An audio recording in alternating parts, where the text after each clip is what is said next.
Pascal Bernheim. Bonjour Sacha, monsieur, dame, mes hommages.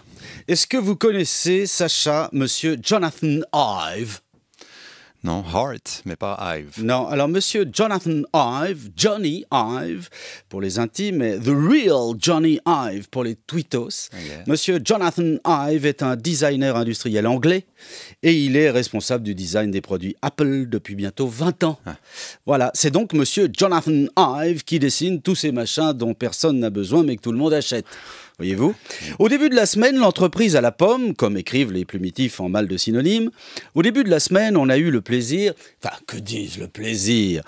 On a eu le bonheur au début de la semaine de découvrir la nouvelle invention révolutionnaire d'Apple, un zinzin avec écran qui s'accroche au poignet et que monsieur Jonathan Ive a designé avec ses petits doigts bourrés de talent et qu'en plus, avec le génie dont il est confit, qu'en plus, il a très simplement appelé montre.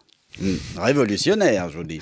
Tellement révolutionnaire même que monsieur Jonathan Ive n'a pas hésité à proclamer publiquement que sa montre allait ruiner l'économie suisse et que notre nation tout entière avait du souci à se faire.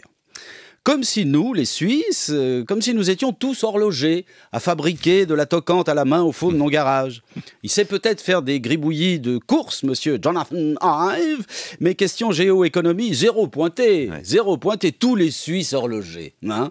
Et ceux qui alignent les noisettes en quinconce dans le chocolat, ils sentent mauvais de la bouche. Hein.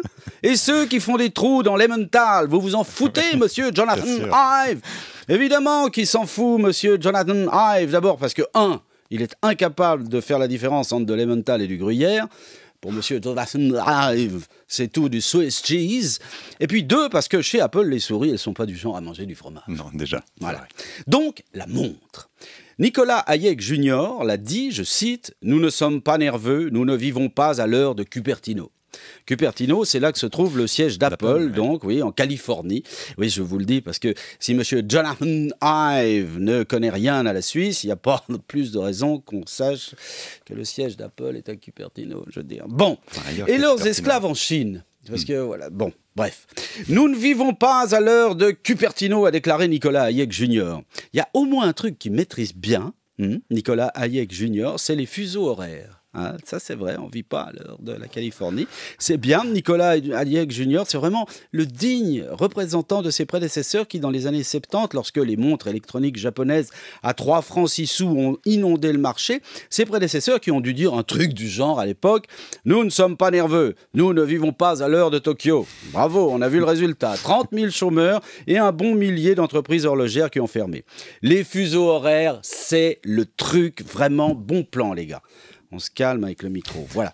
Franchement, Nicolas Hayek Jr., il faut être connecté aujourd'hui. Tout doit être connecté, sinon pas de travail, pas d'avenir, pas de salut. Bonjour. La montre connectée, c'est le futur.